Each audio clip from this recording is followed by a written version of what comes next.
Tayong mga shit, fuck. Shit, pansit. Paktayin pa eh.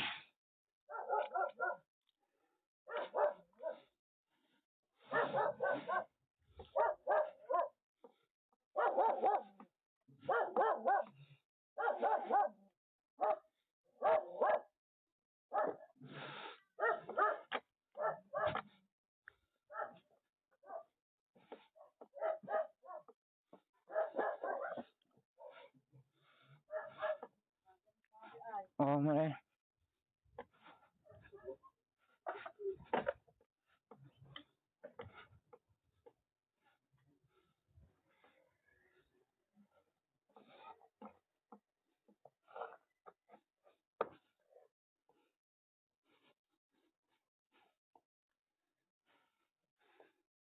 Apak ng tae. Hindi ko may apak sa dashboard ko, sa gulay board ko dahil nagkakatae yung gulay board ko. Gulay board ko pa naman ay mesh. Guys, everyone na nagpaplanong bumili ng keso or e-bike whatsoever, some of you might already know, pero bawal na ang e-bike ngayon. All of e-bikes bawal na sa major roads. Lahat ng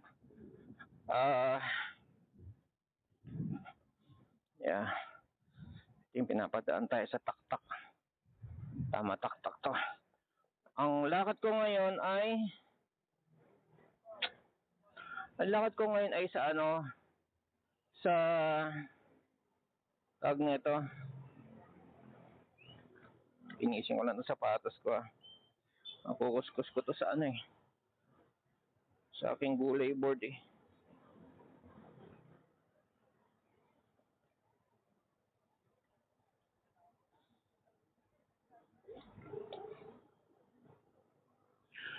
Anyways, bawal na ang e-bike sa lahat ng R1 to R10 and lahat ng C1 to C6.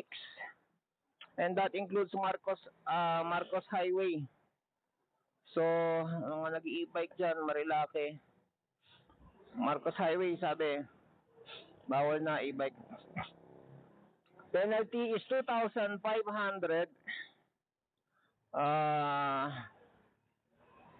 or impound. Pag walang lisensya, impound yung sasakyan or penalty ka ng 2,500. Ganon.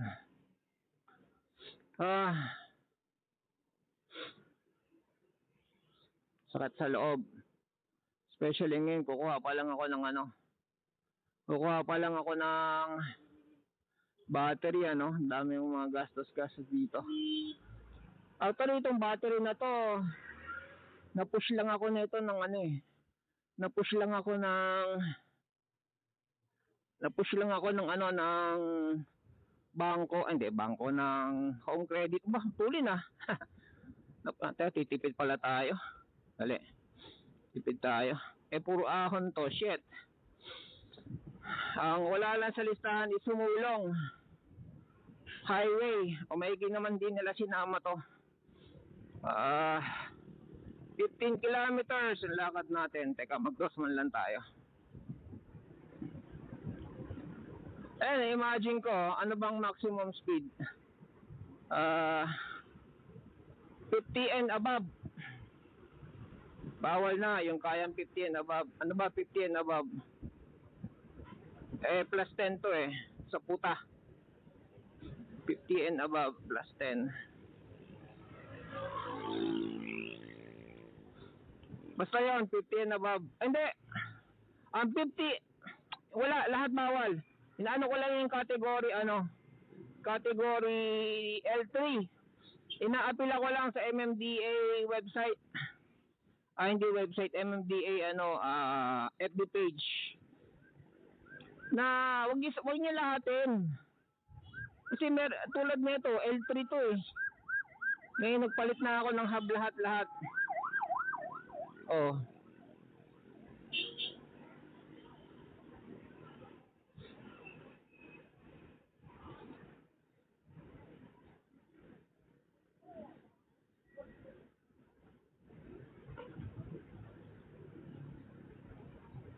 Huwag naman lahatin kasi sila rin naman gumawa ng batas na yun eh. Actually yung batas na yun medyo napapatan sa ibang bansa eh. Totoo lang.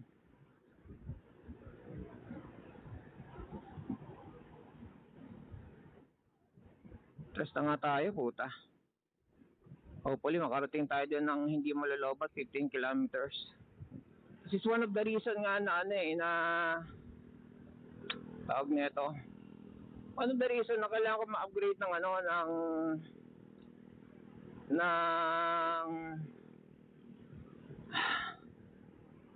lead lithium, from lead acid to lithium. One of the reason kasi nga ito may pupuntahan ka, lagi kang mag-aalala ng malolobat. Ngayon dadagdagan pa nila yung problema na may mga kalsada ka nang i-considera na i-impounding ka. 2.5 or pag walang lisensya, impound. Actually yung 2.5 mandatory yun. 2.5 pag walang lisensya, impound. 2.5 ang penalty kapag nakita ka sa thoroughfares, highway. Nakita ka sa highway.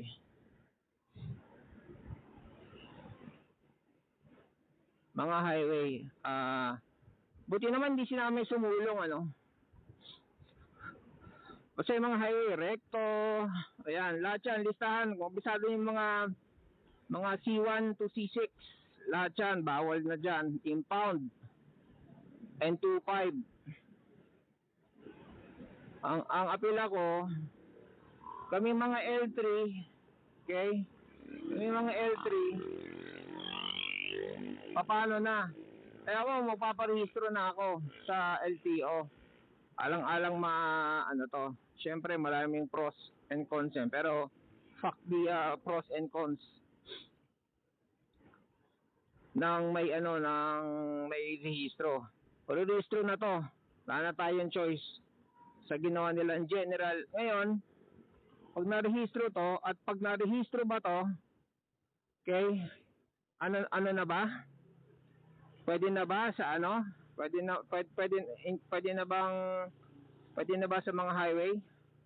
Kasi yung unang batas nila wala namang ganun eh.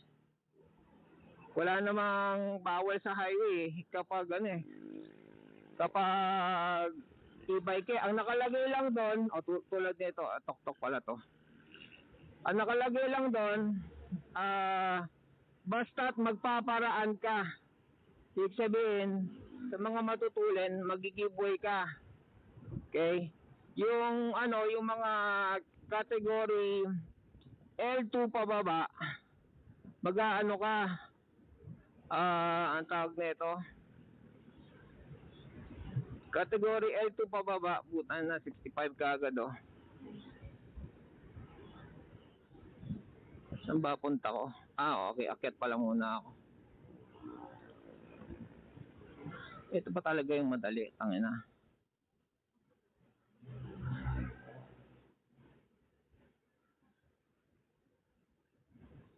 Category L2 pababa.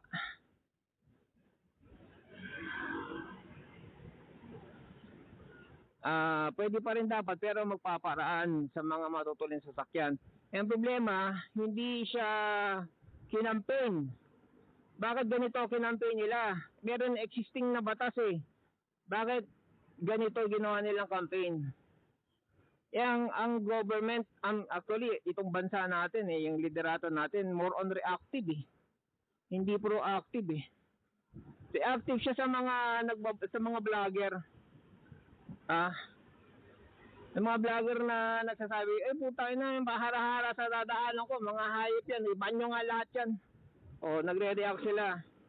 O, may vlogger doon, oh. Gago daw yung ano, yung bata, nag-drive, wala namang ano, lisensya, oh. O, sundin natin sabi ng vlogger, oh. Di bali na yung batas na ano, nauna. Wow, ah.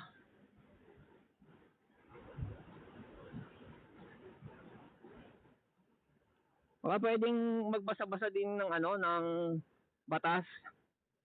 I-implement nyo na lang eh. Hindi nyo na kailangan gumawa ng bago eh.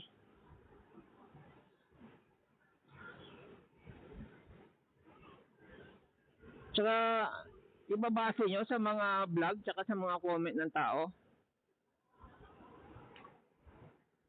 Porque yung mga tao merong hatred sa mahihirap. Kasi usually naman yung mga mahirap or naghihirap or nagtitipid, di ba mga gumagamit na nakikita ko ng mga naka-e-bike, mga tatay, mga naghahanap buhay na nagtitipid o pumapasok sa trabaho, sa construction, o kung ano pa man na nagtitipid dahil sa mahal nga ng krudo, ng gasolina. Mga nagtitipid. Ang mga wala ng pamasahe, mga hulugan yung ano, mga pinag-ipunan yan, hulugan. Baka inutang pa yan, baka second hand pa yan, baka bigay pa yan. Tapos ibaba ninyo, paano papasok sa trabaho yan? Paano nakapaghanap buhay yan? Eh kung hanap buhay niyan, deliver. O hanap buhay niya na, o katulad ito, pinangahatid ko to sa kay teacher, dahil si teacher, hirap sa bus. Eh kami, yung kalsada namin, hindi ka kahit gusto mo bumili ng Rosco na 4 wheels, hindi kasya sa amin. Sobrang sikip, kita nyo naman yung kalsada sa amin, di ba? So kahit merong kumama kami sa loto, magkaroon kami ng pera na bumili kami ng kotse, hindi rin namin papasok.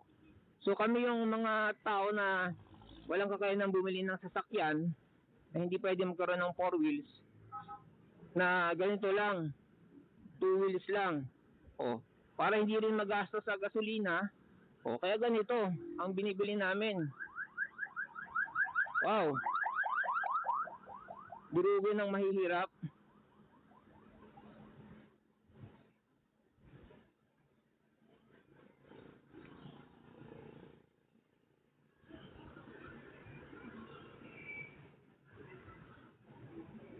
Kayo na mayaman.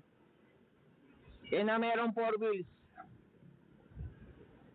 Kayo na may paradahan.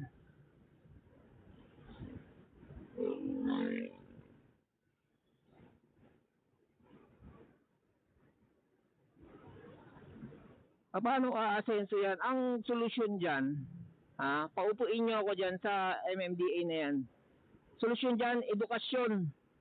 I-educate kung paano nyo ika-campaign itong kabalastugan na to na ban all. Na nanood lang kayo ng viral video, sinunod nyo na yung gusto nung ano, nung nagbablog. I-educate nyo lang yung tao. Actually, magkano pa rehistro? O kung rehistro solusyon, yan kailangan niyo na makinig sa sa side ng mga naka-e-bike.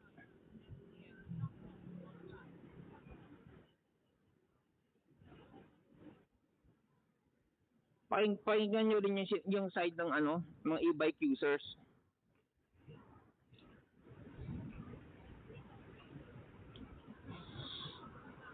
Kasi kung ang problema ninyo is yung walang edukasyon sa daan, di bigyan ng edukasyon, bakit totally ibaban? Diba? Sinasabi nila, solusyon nila, hindi raw mahuli, hindi mahuli dahil walang lisensya, etc. Oh.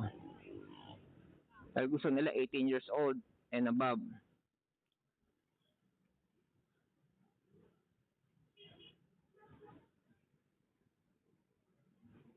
Gusto nila i-require ng lisensya.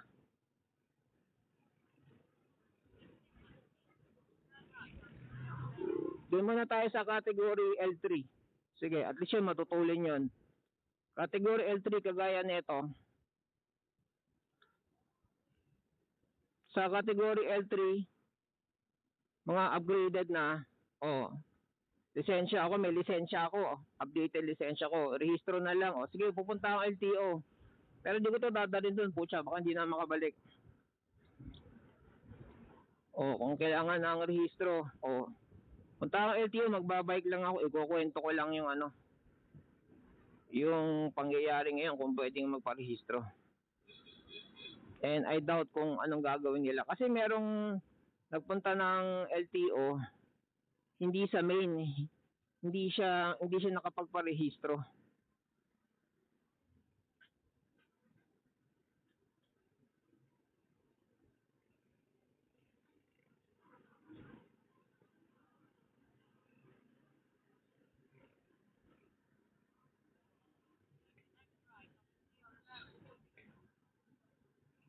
Ang sabi sa kanya, punta daw siya sa main. Kaya ako, re-recta na ako sa main. Doon yung sa east. Puta, kailangan ko ngayon ng helmet. Fuck. Siladaan ako ng QC.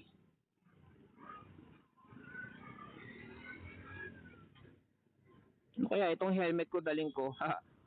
Nahulog sa highway yung helmet ko eh. Nahulog, suot ni teacher.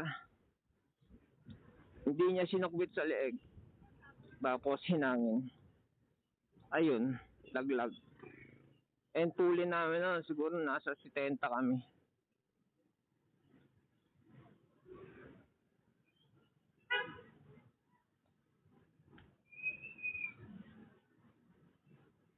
April daw ang simula ng pangungumpis ka ng e-bike sa highway.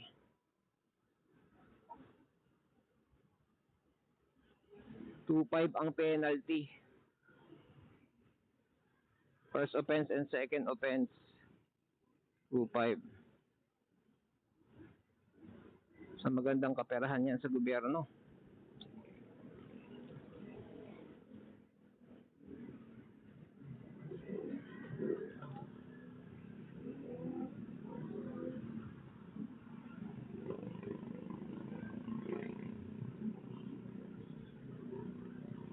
Kaya nga ako ina-advocate ko lagi na mga e-bike users, be responsible, be educated sa inyong inyong pagmamaneho. Sabihin, kayo, libre lang naman yan sa YouTube eh. Di ba nga ako nag-iisa lang yung alam ko, pero pwede kayo mag-search. Ang pangalan niya yung motorista si Sir Mel.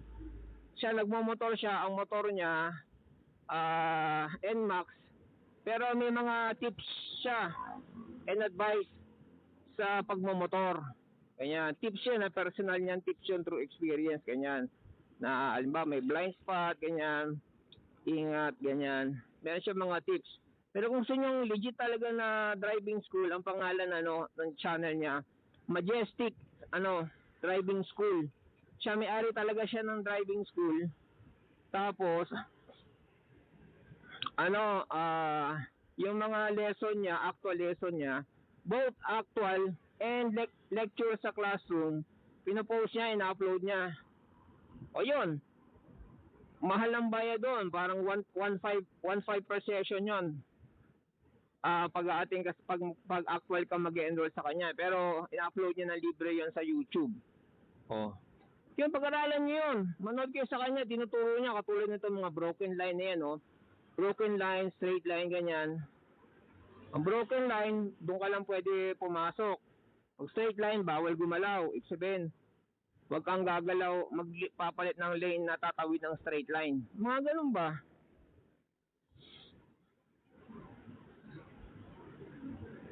Dali lang naman eh. Dali matutunan, libre naman eh. Bakit kailangan pang iban lahat? Dahil sa mga netizen na na nagsasabi na buwisit siya ng pangit tingnan sa kalsada. Mga nakatrapal lang, mahirap. Mumukha tayong mahirap. Well, yan ang reflection ng reality natin sa Pilipinas. Kung mayaman tayo na bansa, siguro lahat naka-aircon. Lahat tayong mayaman. Yan ang reality. Baka iba dapat ang kailangan solusyonan natin.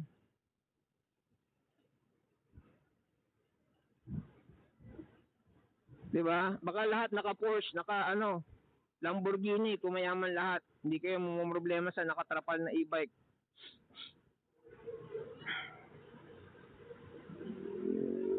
So, hindi mo pwede sabihin na na kung napapangitan ka, o sige,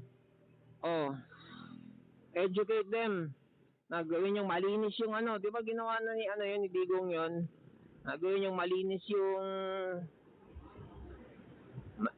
malinis tingnan yung sasakyan nyo, linisin nyo parati para hindi dugyot tingnan, ganyan. Pwede naman yung pag-usapan masyadong radical yung yung ban lahat.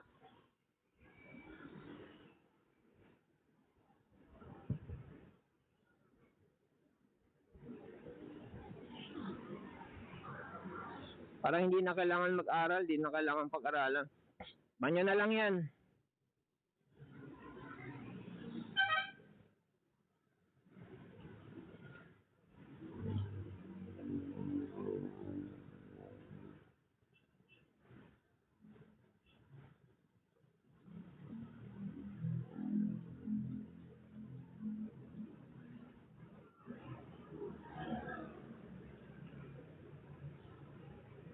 Dito ang tuwa ngayon yung mga netizen.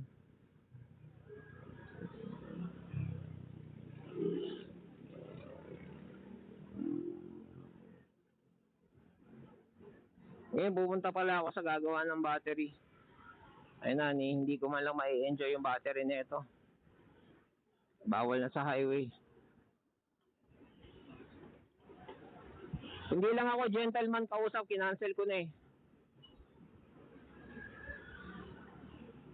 Binili ko na lang yung motor, magkano yung 50 mil.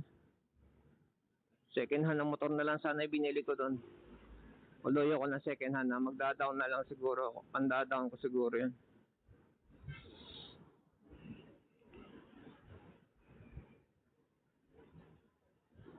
Pero let's face it, di ba merong EBITDA? Yung batas na isinusulong yung electric vehicle. Ano nangyari doon sa EBITDA na yun? Republic Act 11697. Electric vehicle.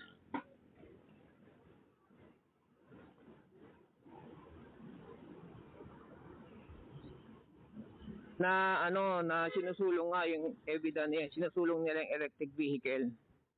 Na dapat may mga charging station, etc.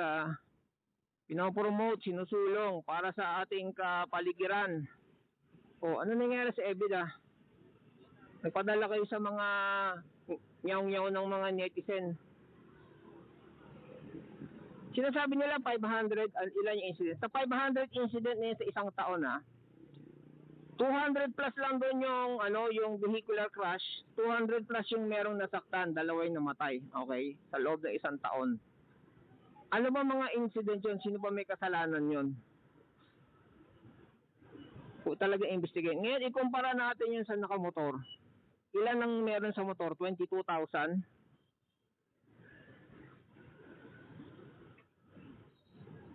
Cause na ba ng alarm yun? Baka yung mga nakamotor ang kailangan ma-educate.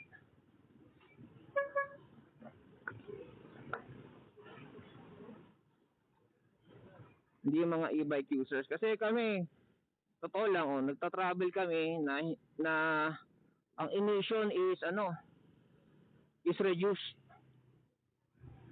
Di bali na yung mga factory ng battery somewhere in Namibia, in Africa, kung saan man yon. Consider na lang natin yung paglabas mo ng bahay, kasi hindi naman Africa labas ng bahay mo Paglabas mo ng bahay, kung lahat ng tao nag-i-emit ng usok sa travel, hindi ba problema din yon? Actually, malaking problema yon. Yung mga gumagamit ng e-vehicle, nasa Caloocan is 18,000. Isipin niyo ang laking ikinaganda ng nun sa environment. 18,000. Gawin mong ditambutso lahat yung 18,000 na yun. Tingnan natin anong hiningang magkakaroon ng kalookan.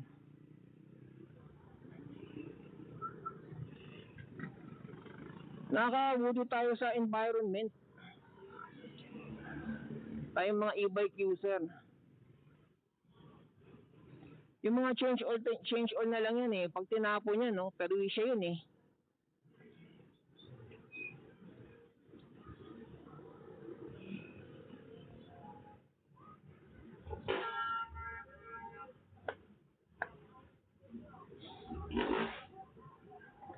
Kaya nga ayaw kong nag-ano eh.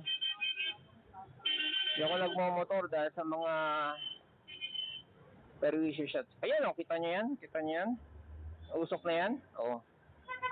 Sikrin mo kung e-bike yan, kung e-vehicle yan. Sana walang ganyan.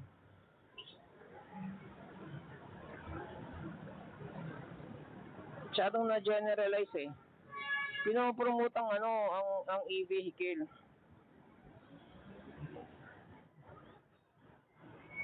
Na sana tama to. Fuck.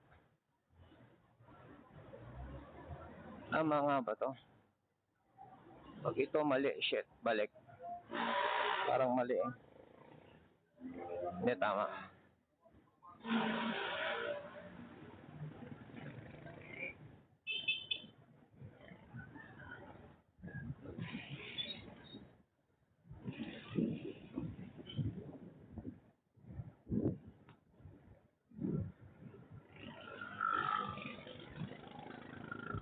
Tama. Di ba? Isa pa yung noise pollution. Bakit ang mga subdivision bawal ang tricycle sa loob? Marami. Majority ng mga subdivision bawal ang tricycle sa loob. Kasi maingay. Maingay yung tricycle. Oh. Ang daming mga benefits ng e-bike. Nakakatulong sa ekonomiya. Bakit? Kasi yung mga dating hindi hindi naka-afford na sa trabaho na napupunta lang sa pamasahe. O ngayon, maliit na halaga lang na dagdag sa kuryente sa pagcha-charge. Ang daming benefit ng e-bike, totoo lang.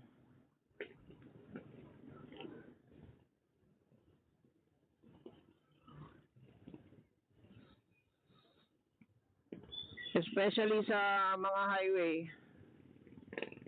Gawing edukado lang mga tao on both sides, mga motorista at saka mga e-bike users. Ang kailangan lang natin ma-educate ano dapat, hindi dapat.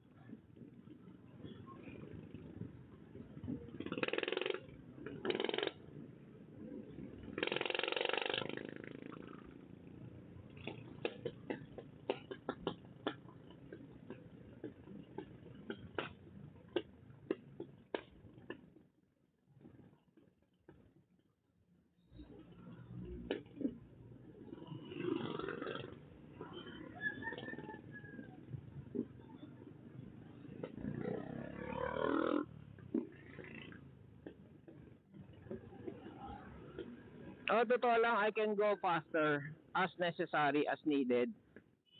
And yung speed ko, minamatch ko dun sa skill ko sa driving, minamatch ko dun sa condition ng kalsada. Kaya siguro si Masato yan, yung driver, meron pa rin level of carefulness yan. Kung maulan, kung madulas, kung madilim, visibility, lahat, matao, hindi ka pwede basta-basta magtulin.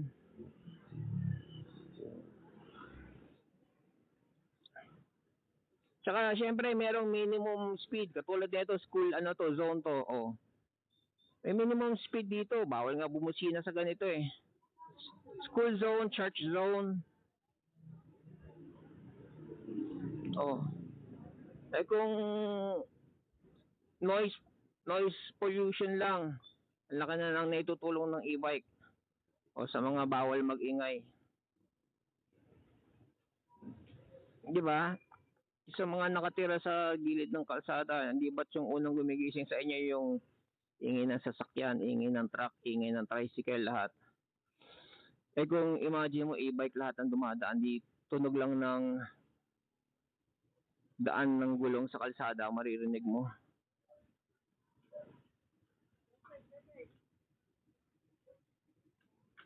Yun na.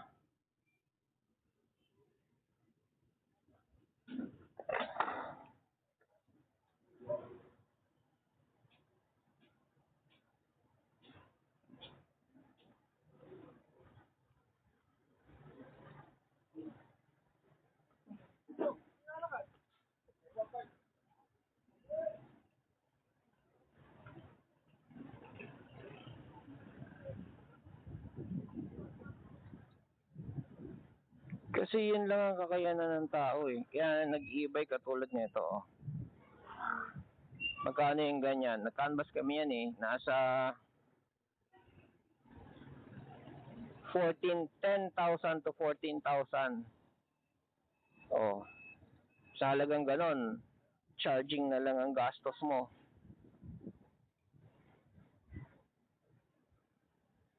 Yung kung dadaan ka sa highway, as per dun sa regulation nila, dun lang sa bike lane.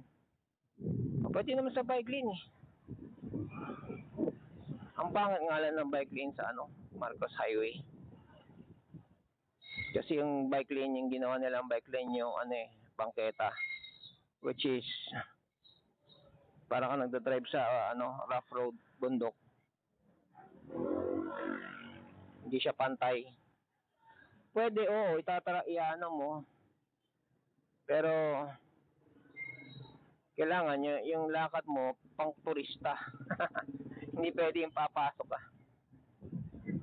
Hindi pwede nagmamadali. Kung mamadali ka, ko talaga mag-drive sa highway, sa regular kalsada. Parang malapit na tayo.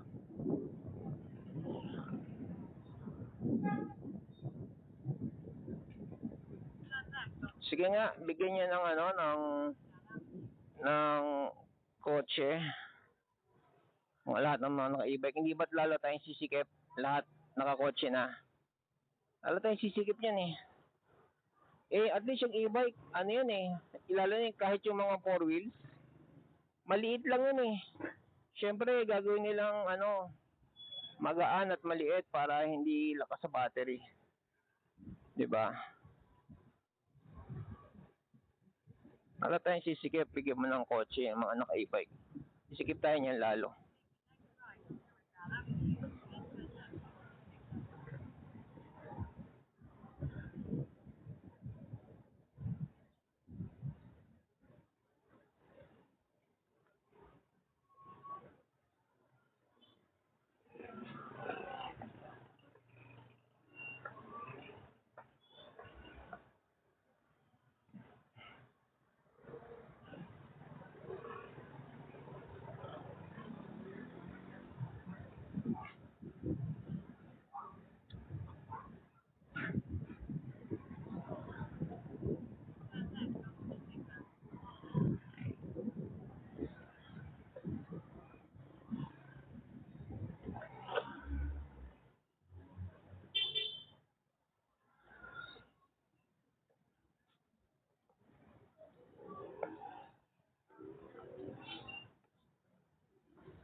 Turn left to Victoria Street.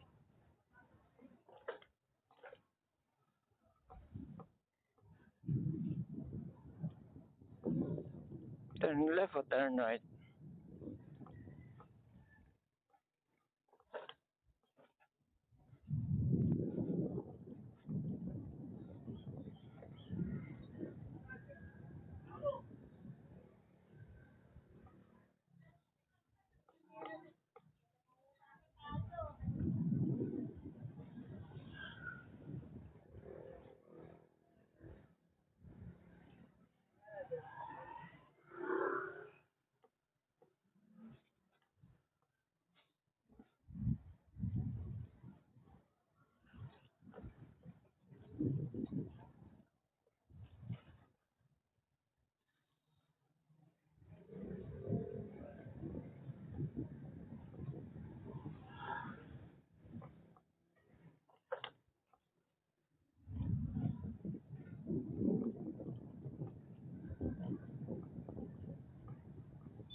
Hmm.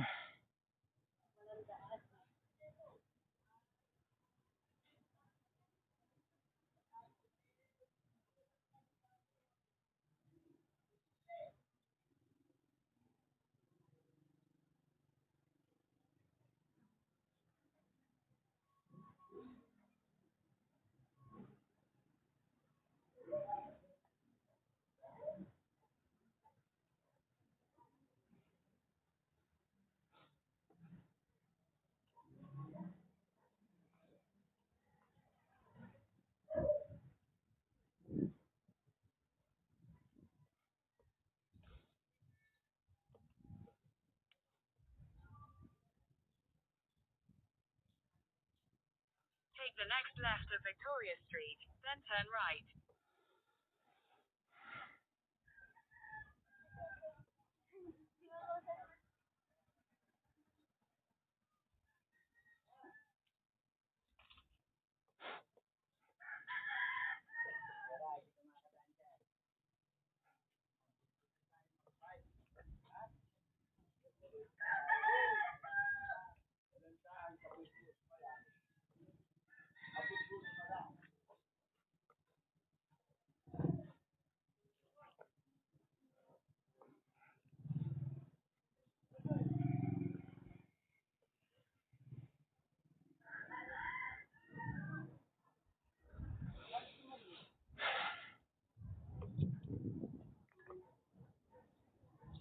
In 150 meters, turn left toward Apollo Street.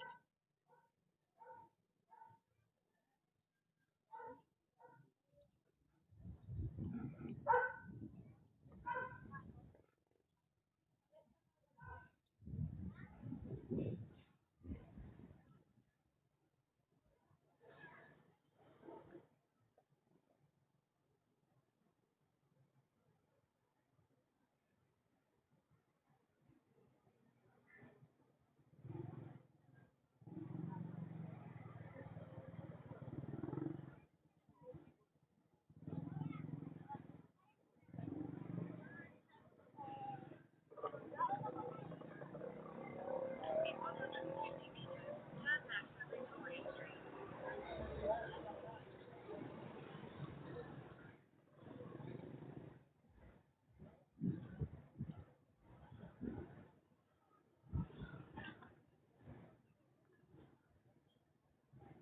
Turn left onto Mars, then turn right onto Jupiter Street.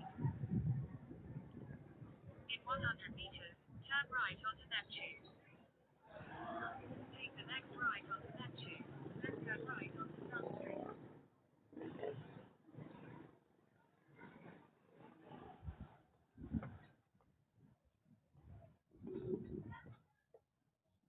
In 100 meters, turn left onto Venus Street.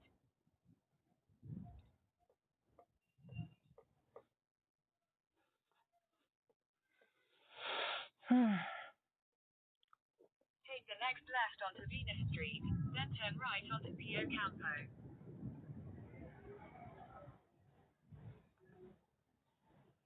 Take the next right onto Pio Campo, then turn right onto Apollo Street.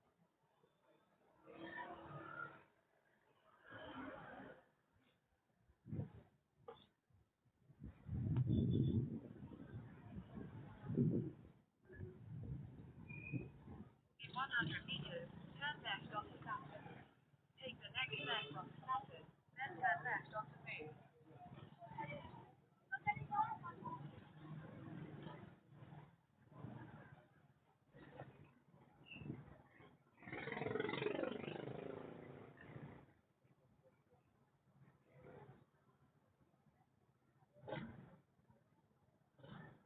Moon.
left onto Bonifacio Avenue, then turn right onto Estrella.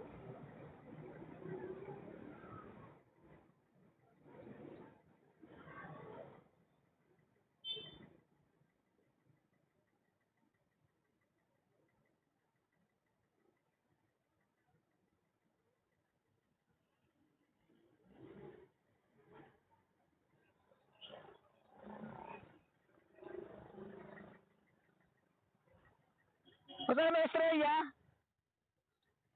Ito? Salamat.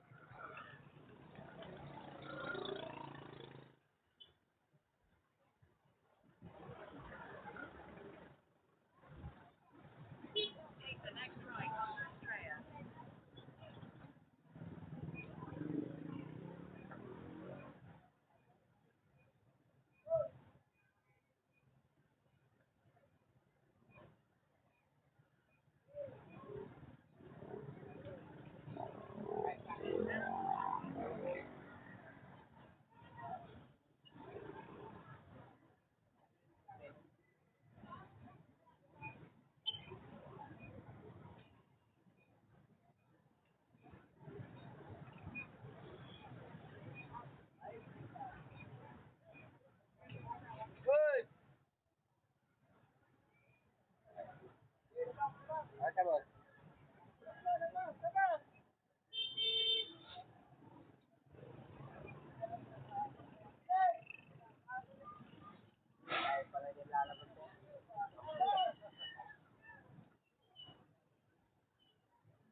Yan na.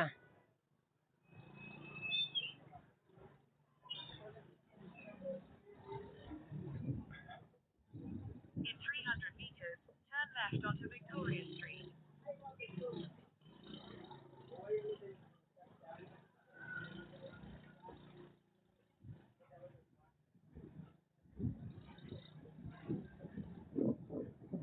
Sarap pag konti lang sasakyan, ano?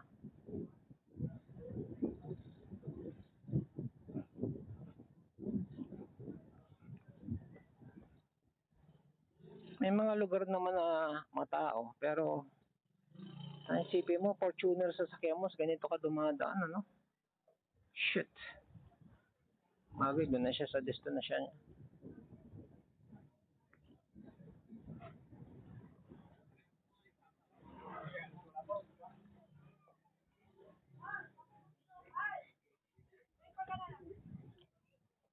Take the next left onto Victoria Street.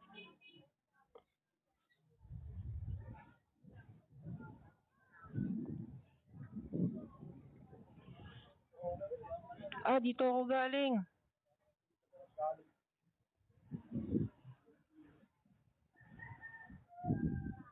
Alas na kaliwa. Ay, shit.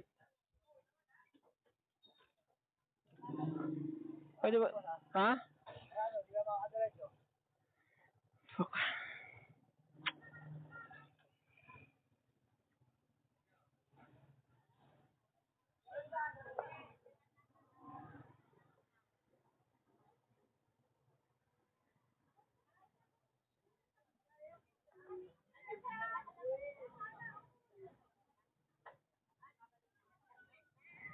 Dito ako eh. Saan ako dadaan?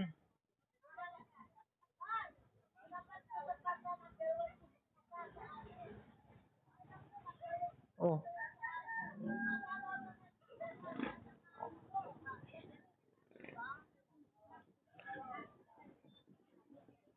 Kailan ko bawal dyan? Ah,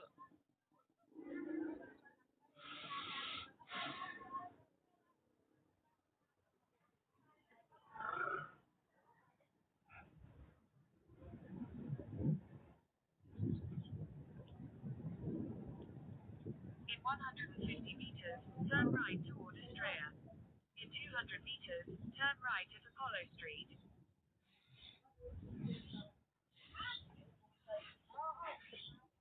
sarara?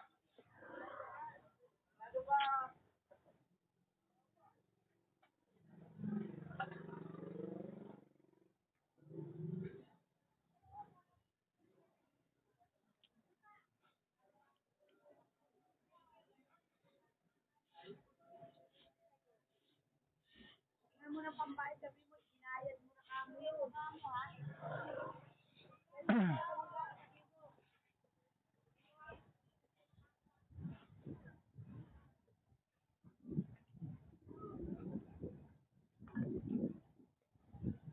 Take the next right onto Estrella, then turn right.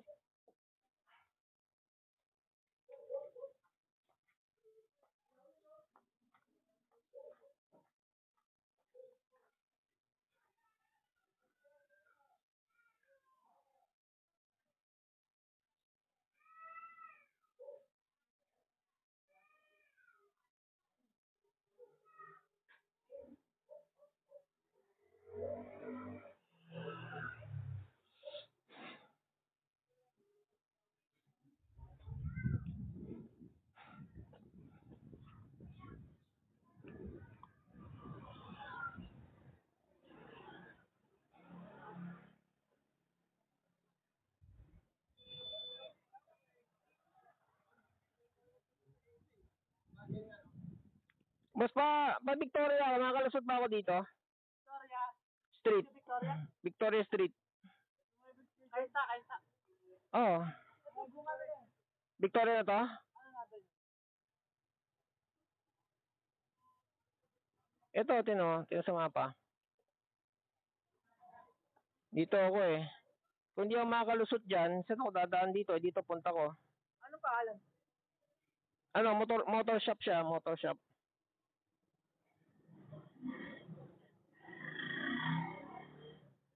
Ito yung kalsada oh. Motor shop. Ito na pala, Victoria na to, no? Victoria na to.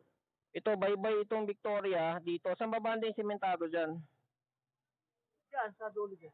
Hanggang dulo. Apollo na yun. Boundary na yun. Hindi na dito Victoria yun. Sa Isidro na yun. So, dito ako eh. So,